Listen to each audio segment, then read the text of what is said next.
അടുത്തിടെ ഒട്ടേറെ മികച്ച കഥകളിൽ കൂടി നമുക്ക് ഏറ്റവും പ്രിയങ്കരനായി വീണ്ടും നമ്മുടെ ഉള്ളിലേക്ക് വരുന്ന അനന്തപത്മനാഭനാണ് ഇന്ന് നമ്മുടെ അതിഥി. ഏറ്റവും പ്രയാസപ്പെട്ട ആയുധം ആദ്യം ചോദിക്കുക എന്നുള്ളതുപോലെ എനിക്ക് അങ്ങയുടെ കഥകളിലെ ഏറ്റവും ടച്ചിങ് ആയിട്ടുള്ളതും ഞാൻ വിളിച്ചു പറഞ്ഞിട്ടുണ്ട്. എന്തുകൊണ്ട് അഭിപ്രായം പറഞ്ഞില്ല എന്ന്. എനിക്ക് അഭിപ്രായം പറയാൻ പറ്റാത്ത കഥയായിപ്പോയി. ഏറ്റവും അവസാനമായിട്ട് വന്നത് കൊരലാരം. ഇത് വാസ്തവത്തിൽ ഞാൻ എഴുതണമെന്ന് ഉദ്ദേശിച്ചതല്ല. ആ അനുഭവം അതങ്ങനെ തന്നെ നിൽക്കട്ടെ. അച്ഛനെ പറ്റി എഴുതിയ പുസ്തകത്തിലൊക്കെ അതിനെപ്പറ്റി റെഫർ ചെയ്തിട്ടുണ്ട്. അപ്പോൾ ഒരു കഥയാക്കണമെന്ന് വിചാരിച്ചിരുന്നില്ല.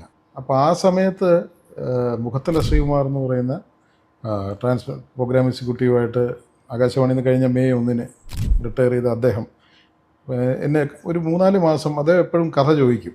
സർഗ കേരളത്തിലോ സാഹിത്യവേദിയിലോ ഒക്കെ വായിക്കാനായിട്ട് ആകാശവാണിക്ക് വേണ്ടി. ഞാൻ വളരെ അപൂർവമായിട്ടൊക്കെ കഥ കൊടുത്തിട്ടുണ്ട്, 1-2 കൊടുത്തിട്ടുണ്ടെന്ന് വേണമെങ്കിൽ പറയാം അദ്ദേഹം ഇരിക്കുന്ന സമയത്ത്. അപ്പം അദ്ദേഹം വിളിച്ചു പറഞ്ഞു, ഞാൻ ഏപ്രിൽ 31 ഇങ്ങനെ അടുത്തുകൊണ്ട് പറ്റുകയാണ്, റിട്ടയർ ചെയ്യുകയാണ്. പോകുന്നതിന് മുമ്പെങ്കിലും എനിക്കൊരു കഥ തരുമോ എന്നൊരു 3-4 മാസം മുമ്പ് ചോദിച്ചു. അപ്പം ഞാൻ തരാമെന്ന് പറഞ്ഞു. അപ്പോൾ അതിനുവേണ്ടി മനസ്സുകൊണ്ട് വേറൊരു കഥയ്ക്ക് ഉള്ള എല്ലാ ഇതും തയ്യാറെടുപ്പും നടത്തിയിരുന്നു. അതൊരു ഞാൻ പറയുന്നില്ല, മലയാളം അങ്ങനെ ഇതുവരെ കാണാത്ത ഒരു ഫീൽഡാണ്. കഥ എങ്ങനെ വരുമെന്നുള്ളത് എനിക്കറിയില്ല. അപ്പോൾ ശ്രീകുമാരേട്ടന് എൻ്റെ 2 ദിവസം മുമ്പ് ഞാൻ മെസ്സേജ് ഇട്ടു, ഞാൻ കഥ തരും. പക്ഷേ എഴുതാൻ പോകുന്നത് മെയ് 1 കാരണം അന്ന് ഒരു അവധി ദിവസമാണ്. കഥ ഇത് ഇങ്ങനെ വല്ലാതെ നമ്മുടെ ഉള്ളിൽ ഇങ്ങനെ ഹോണ്ട് ചെയ്ത് തുടങ്ങി. ഇതെന്തുകൊണ്ട് നമുക്ക് എഴുതാൻ പറ്റുന്നില്ല. അപ്പോൾ എനിക്ക് മനസ്സിലായി, ഞാൻ ആ കഥയ്ക്ക് ഞാൻ പൂർണ്ണമായും പ്രിപ്പയർഡ് അല്ല. ഞാൻ അതിൻ്റെ ഒരു റൈപ്പനിങ് സ്റ്റേജിലേക്ക് എത്തിയിട്ടില്ല എന്നെനിക്ക് തോന്നി. അപ്പോൾ പെട്ടെന്ന് എനിക്ക് തോന്നിയത് മറ്റൊരു കഥ എഴുതാം, അതായിരിക്കും നല്ലതെന്ന് തോന്നി. അപ്പോഴാണ് എൻ്റെ ഒരു സുഹൃത്തിൻ്റെ മോള് വലിയ കുട്ടിയായി. അപ്പോൾ അത് 10ാം വയസ്സിലായി. അപ്പോൾ അദ്ദേഹത്തിൻ്റെ ഭാര്യ എന്നെ വിളിച്ച് പറഞ്ഞിങ്ങനെ, പരിചേട്ടൻ ഭയങ്കര കരച്ചിൽ. എന്താണെന്ന് വെച്ചാൽ മോള് വലിയ കുട്ടിയായി എന്നുള്ളത് അംഗീകരിക്കാൻ വയ്യ, ഇനി മുതൽ മാറ്റി കിടത്തുക എന്നൊക്കെ പറയുന്നത് വരുമ്പോഴത്തന്നെ പുള്ളിക്കൊന്നും പറ്റുന്നില്ല എന്നോ. അപ്പോൾ എനിക്കതൊരു വല്ലാത്തൊരു, എനിക്ക് പെൺകുട്ടികളില്ല, എനിക്ക് ആൺകുട്ടികളാണുള്ളത്. അപ്പം ഈ അച്ഛൻ മകൾ ഒരു വളരെ സവിശേഷ ബന്ധമാണ്. അത് ഏറ്റവും വിശുദ്ധമായ ബന്ധമെന്നോ മറ്റോ സുഭാഷ് ചന്ദ്രൻ ഒരിക്കൽ എഴുതിയിട്ടുണ്ട്, എനിക്ക് ഓർമ്മയുണ്ട്. ഞാനത് കണ്ടിട്ടുണ്ട്, എൻ്റെ അച്ഛനും എൻ്റെ സിസ്റ്ററും തമ്മിലുള്ളൊരു ബന്ധം കണ്ടിട്ടുണ്ട്. എനിക്ക് അതായിരുന്നു ട്രിഗർ എന്ന് പറയുന്നത്. അപ്പോൾ ആ കഥ പറയാൻ എൻ്റെ ഒരു അനുഭവത്തിനെ ചേർത്ത് വയ്ക്കുകയാണ്. ശരിക്കും പറഞ്ഞു കഴിഞ്ഞാൽ 10 പേജുള്ളൊരു കഥയിൽ 5.5 പേജ് വരെ അനുഭവമാണ്, അതിന് ശേഷം വരുന്ന മുഴുവൻ ഫിക്ഷനുമാണ്. അതിൻ്റെ കഥ അവസാനിപ്പിച്ചിരിക്കുന്ന മകളും അച്ഛനും തമ്മിലുള്ള ബന്ധത്തിൻ്റെ കാര്യങ്ങൾ പറഞ്ഞുകൊണ്ടാണ്. വൈകിട്ടായപ്പോൾ ഞാൻ ശ്രീകുമാരേട്ടനെ വിളിച്ച് പറഞ്ഞാൽ നിങ്ങൾക്ക് വേണ്ടിയുള്ള കഥ എഴുതി. ശ്രീകുമാരേട്ടൻ അപ്പോഴത്തേക്കും റിട്ടയർമെൻറ്റ് തലേദിവസം കഴിഞ്ഞു. പുള്ളി പറഞ്ഞ് സാരമില്ല, ഇനിയിപ്പോൾ അഥവാ ഇതാണെങ്കിൽ പോലും ഞാൻ വന്ന് റെക്കോർഡ് ചെയ്യാം എന്ന് പറഞ്ഞു. അപ്പോൾ എൻ്റെ ഒരു ധാർമ്മികത ഉണ്ടല്ലോ, അദ്ദേഹത്തിന് വായിച്ച് കേൾപ്പിക്കുക. അപ്പോൾ അദ്ദേഹത്തിന് ഇത് കൊണ്ടുപോയി വായിച്ച് കേൾപ്പിച്ചു ആദ്യം. അപ്പോൾ അദ്ദേഹം പറഞ്ഞു, ഇത് ആകാശവാണിയിൽ മാത്രം വരേണ്ടതല്ല, ഇത് ശരിക്കും മാതൃഭൂമി പോലുള്ളൊരു സ്ഥലത്ത് വരേണ്ടതാണ്. അങ്ങനെയാണ് ഇത് മാതൃഭൂമിയിലേക്ക് കൊടുക്കുന്നത്. സുഭാഷ് പണ്ടൊരിക്കൽ എൻ്റെ അടുത്ത് പറഞ്ഞിട്ടുണ്ട്, നിനക്കിത് എപ്പോഴെങ്കിലും ഇങ്ങനെ ഒരു അനുഭവം കഥയായിട്ട് എഴുതണമെന്ന് തോന്നുകയാണെങ്കിൽ എനിക്ക് തന്നെ തരണം എന്ന് പറഞ്ഞൊരു വാക്കുണ്ട്. അതുകൊണ്ട് ഞാൻ സുഭാഷിനെ അയച്ചു കൊടുത്തു. സുഭാഷ് ഉടനെ തന്നെ വലിയ കാലതാമസമില്ലാതെ 3ാമത്തെ ആഴ്ച തന്നെ ആ കഥ ഇട്ടു. ജൂണിലാണ് അത് വന്നത്. മെയ് 1 എഴുതുന്നു, എനിക്കൊന്ന് ജൂൺ 1 വീക്കിൽ അത് കഥയായിട്ട് വന്നു. ചെറിയ ഉണ്ണിയായ സ്വന്തം മകൻ അർബുദത്തെ തുടർന്ന് മരണപ്പെടുന്ന അത് അനുഭവം. പക്ഷെ ഒരു മകള് തന്നിൽ നിന്ന് മാറുന്ന മറ്റൊരനുഭവം, അത് മനസ്സിൽ നമ്മൾ ധ്യാനിച്ചാണ് അത് എഴുതുന്നത്. തീർച്ചയായിട്ടും ഇതിനിടയ്ക്ക് ഒട്ടും പ്രതീക്ഷിക്കാത്ത ഒരു എൻഡിങ് ആണ് അതിന് വരുന്നത്. ആ കുഞ്ഞിനെ നമുക്ക് നഷ്ടപ്പെടുന്നതിൻ്റെ എല്ലാ വ്യഥയും കൊണ്ട് കണ്ണിങ്ങനെ തുളുമ്പിയിരിക്കുമ്പോൾ നമ്മളെ ആശ്വസിപ്പിക്കുന്ന ഒരു കാറ്റ് വന്ന് അതിനെ മായ്ക്കുന്ന പോലെയാണ് എനിക്ക് തോന്നിയത്.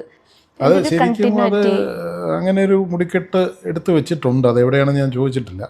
എന്നോട് പറഞ്ഞിരുന്നു, മോന്റെ പളനിക്ക് വെട്ടി വെച്ച് എവിടെയോ എവിടെയുണ്ട്. അത് ഞാൻ ചോദിച്ചപ്പോൾ എപ്പോഴും ഒരിക്കൽ അത് ഞാനിപ്പോൾ ഇവിടെ നിന്ന് ഇറങ്ങിപ്പോകുന്നൊക്കെ പറഞ്ഞു. കാറിൽ പോയിക്കൊണ്ടിരിക്കുമ്പോൾ അതിനെപ്പറ്റി ചോദിക്കരുതെന്ന്. പക്ഷെ മകന്റെ കുറിപ്പുകളിൽ എത്തിയപ്പോഴേക്ക് അനന്തപത്മനാഭൻ എന്ന നമ്മൾ അറിയുന്ന വ്യക്തിയുടെയും കൂടെ നന്നായി കയ്യൊപ്പ് വരുന്നുണ്ട്.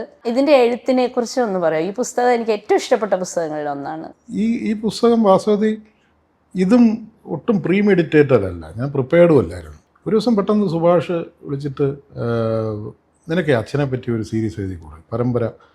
അദ്ദേഹത്തിന് പിന്നെ സുഭാഷിന് അച്ഛനെ വലിയ ഇഷ്ടമാണ് എന്ന് പലപ്പോഴും പറയുകയും എഴുതുകയൊക്കെ ചെയ്തിട്ടുണ്ട്. ഞാൻ ചോദിച്ചാൽ അത് എങ്ങനെ എഴുതാനാണ്, വാരാന്ത പതിപ്പിലാണോ? അപ്പോൾ അല്ലടാ ഇത് ആഴ്ചപ്പതിപ്പിൽ നമുക്ക് സീരിയസ് ആയിട്ട് ചെയ്യണം, നീ ഒരു വലിയ ബുക്ക് നീ മനസ്സിൽ വിചാരിച്ചോ, ഒരു 10-300. ഞാൻ പറഞ്ഞു എൻ്റെ കൈ വിറയ്ക്കുന്നു, നീ പറയുമ്പോൾ എളുപ്പമാണ്, പക്ഷേ എനിക്കത് വരുമെന്ന് അറിഞ്ഞുകൂടാ. നീ എഴുതിയാൽ മതി, അതൊന്നും കുഴപ്പമില്ല. അന്ന് രാവിലെ പലപ്പോഴും ഇതിൽ ഈ ഡെഡ് ലൈൻ കീപ്പ് ചെയ്യാൻ വേണ്ടി ഓഫീസിലേക്ക് പോകുന്ന ലാസ്റ്റ് മൊമെൻറ്റിലൊക്കെ എഴുതി ഇങ്ങനെ ഒരു സെക്കൻഡ് ഡ്രാഫ്റ്റ് ഉണ്ടായിട്ടില്ല, അത് നേരെ അങ്ങ് വിടുകയാണ്. അപ്പോൾ സുബിൻ എന്ന് പറഞ്ഞ മാതൃഭൂമി വർക്ക് ചെയ്യുന്ന അദ്ദേഹത്തിൻ്റെ സഹായി സുബിൻ വായിച്ചു കഴിഞ്ഞിട്ട് ഇത് നിങ്ങൾ എപ്പോൾ എഴുതിയതാണെന്ന് ചോദിച്ചു. അപ്പോൾ ഞാൻ പറഞ്ഞു ഇപ്പോൾ എഴുതിയതാണ്. പക്ഷെ അങ്ങനെ തോന്നുന്നില്ലല്ലോ, ഇത് അങ്ങനെ തോന്നുന്നേയില്ല, ഇത് വളരെ പ്രിപ്പയർഡായിട്ട് എഴുതിയല്ലോ. അത് ഒറ്റയടിക്ക് വന്ന എഴുത്താണ്, അതിൻ്റെ അകത്ത് വലിയൊരു പ്രീമെഡിറ്റേഷൻ ഉണ്ടായിട്ടില്ല. കാരണം ഓരോ ആഴ്ചയും ഇങ്ങനെ തുടർച്ചയായിട്ട് കൊടുത്തുകൊണ്ടിരിക്കുകയാണ്. അത് ചൊവ്വാഴ്ച കയറി അടുത്ത ചൊവ്വാഴ്ചത്തേക്കുള്ള സാധനം ചൊവ്വാഴ്ച ബുധനാഴ്ചയൊക്കെയാണെന്ന് തോന്നുന്നു ഡെഡ് ലൈൻ. അടുത്ത ചൊവ്വാഴ്ചയാണ് മാതൃഭൂമി വരുന്നത്, അപ്പോഴത്തേക്കും താവണം. അങ്ങനെയുള്ള എഴുത്തായിരുന്നു അതിൻ്റെ അകത്ത്. അല്ല, എനിക്ക് അത് മനസ്സിലാകാത്ത കാര്യം, ഇതിനകത്ത് ആദ്യം തന്നെ തുടങ്ങുന്നത് എന്തുകൊണ്ട് പുകവലിയിലേക്ക് ആകർഷിക്കപ്പെട്ടു എന്ന് പറഞ്ഞാണ് ഇത് തുടക്കം. പത്മരാജനെ പറ്റിയുള്ള ഒരു മകന്റെ സ്മരണ ഇങ്ങനെ തുടങ്ങുക എന്ന് പറയുന്നത് കുറച്ച് കാരണം എനിക്ക് തോന്നിയ അച്ഛൻ പോയത് പുകവലി കാരണമാണെന്ന് പൂർണ്ണമായിട്ട് വിശ്വസിക്കുന്ന ആളാണ്. കാരണം അച്ഛനൊരു മദ്യപിച്ച, ഞാൻ ഇതിൻ്റെ അത് എഴുതിയിട്ടുണ്ട്, മദ്യപിച്ച് ഞാൻ കണ്ടിട്ടില്ല. തീർച്ചയായിട്ടും അത് കമ്പനിയിലൊക്കെ മദ്യപിച്ചിരുന്നു എന്നറിയാം. പക്ഷെ അവിടെ പോലും അച്ഛൻ വളരെ ലിമിറ്റഡ് ആയിരുന്നു എന്ന് ക്യാമറ വേണിച്ചേട്ടനൊക്കെ പറഞ്ഞ്, പുള്ളി 2-3 കഴിച്ചു കഴിഞ്ഞാൽ പുള്ളിക്ക് വോമിറ്റിംഗ് സെൻസേഷൻ വരുമായിരുന്നു, അതുകൊണ്ട് പുള്ളി അധികം കഴിക്കത്തില്ല എന്ന് പറഞ്ഞിട്ടുണ്ട്. പലരും കുപ്പിയൊക്കെ കൊണ്ടുവരും ഈ കോംപ്ലിമെൻ്റായിട്ട്, ഇപ്പോൾ ജയറാമോ അശോകൻ ചേട്ടനൊക്കെ ഇങ്ങനെ. അപ്പോൾ പറയും വീട്ടിൽ കൊണ്ടുവരും, പറയും വീട്ടിൽ കയറ്റരുത്, അങ്ങ് ഫ്ലാറ്റിൽ കൊണ്ടുപോയി. അച്ഛൻ്റെ ഒരു ഇപ്പോഴും ഉണ്ട് ആ ഫ്ലാറ്റ് വാടകയ്ക്ക് കൊടുത്തിരിക്കുന്നത്. അതെ, അച്ഛൻ എഴുതുന്ന സ്ഥലം അവിടെയായിരുന്നു. അപ്പോൾ അവിടെ അച്ഛൻ്റെ ഏറ്റവും അടുത്ത സഹപ്രവർത്തകരും സുഹൃത്തുക്കളുമായിട്ടുള്ള ജോഷി മാത്യു അദ്ദേഹമൊക്കെ തന്നെയായിരുന്നു അവിടെ താമസിച്ചിരുന്നത്. വേണിച്ചേട്ടനൊക്കെയാണ് സ്ഥിരം അവിടെ ഇരിക്കുന്നത്. അതൊക്കെ ഞങ്ങളല്ലേ കുടിച്ചു തീർത്തതെന്ന് അവർ പറയും. പപ്പേട്ടൻ വന്ന് 1-2 കഴിക്കും, അത് കഴിഞ്ഞ് പുള്ളി അങ്ങ് വേണ്ടെന്ന് പറഞ്ഞ് നിർത്തും. ഇതാണ്. പക്ഷെ ഭയങ്കര പുകവലിയായിരുന്നു അത്. വളരെ ചെറുപ്പം തൊട്ട് ആ പുകവലി തുടങ്ങുന്നതും ഒക്കെ ഞാൻ എഴുതിയിട്ടുണ്ട്. അത് ഉണ്ണിമേനോനാണ് പഠിപ്പിക്കുന്നത്, നമ്മുടെ തൂവാനത്തുമ്പികളിലെ ജയകൃഷ്ണൻ. എന്നിട്ട് അദ്ദേഹം അച്ഛൻ പറഞ്ഞ് നിർത്തി. അദ്ദേഹം ആ പുകവലി നിർത്താൻ കാരണം കോളം സമുദ്രയിരിക്കുമ്പോൾ ഒരു ദിവസം ഇത് നിർത്തണം എന്നൊക്കെ പറഞ്ഞ് അച്ഛൻ നിർത്തിച്ചു. അദ്ദേഹം പുകവലി നിർത്തി, പിന്നെ തൊട്ടിട്ടില്ല. പക്ഷെ അച്ഛൻ വീണ്ടും തുടർന്നു. അച്ഛൻ അന്ന് ഒരു ഇൻസ്റ്റിങ്ക്റ്റിൻ്റെ പുറത്ത് കുറച്ച് കാലം നിർത്തിയിരുന്നു. അത് ഈ മരണത്തിന് ഒരു 6 മാസം മുമ്പ് പൂർണ്ണമായിട്ടും പുകവലി നിർത്തിയിരുന്നു. പക്ഷെ അത് വീണ്ടും ഗന്ധർവൻ്റെ ഒരു സംഘർഷമായതുകൊണ്ടായിരിക്കാം വീണ്ടും വലിയിലേക്ക് പതുക്കെ പോയിരുന്നു. അതാണ് ഈ കഥയിലൂടെ പോകുമ്പോൾ മറ്റൊന്ന് ഏറ്റവും അസൂയയായിട്ട് തോന്നുന്നത്, ഞങ്ങളെല്ലാവരും വലിയ എന്താ പറയുക ദുർഗങ്ങൾ, വലിയ കാണാത്ത അത്രയും വലിയ താരങ്ങളൊക്കെ ഗോപി മാമൻ, അതേപോലെ തന്നെ അവരൊക്കെ സിനിമയിലേക്ക് വരുന്നതിന് മുമ്പ് കണ്ടവരാണ്. അതുകൊണ്ട് തന്നെ പിന്നെ ഗോപിയങ്ങൾ, പാട്ടുപരീക്ഷ നെടുമുടി വേണു, ഇവരൊക്കെ തിരുവരങ്ങിൽ അഭിനയിച്ചുകൊണ്ടിരിക്കുന്ന കാലം. അമ്മയുടെ ഡയറിയിലൊക്കെ എടുത്ത് നോക്കിക്കഴിഞ്ഞ് കഴിഞ്ഞാൽ ഇന്ന് KSEBയിലെ ഗോപി വന്നിരുന്നു.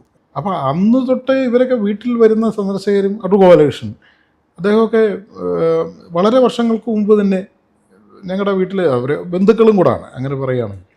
അപ്പോൾ അതുകൊണ്ട് തന്നെ എനിക്കിത് വേറിട്ട് കാണാൻ തോന്നിയിരുന്നില്ല. അക്കാലത്തൊന്നും ഇവരൊരു സിനിമയുടെ പ്രഭയിലല്ല ഇവരെയൊന്നും കണ്ടതും ഇവരുമായിട്ട് അടുത്തതും.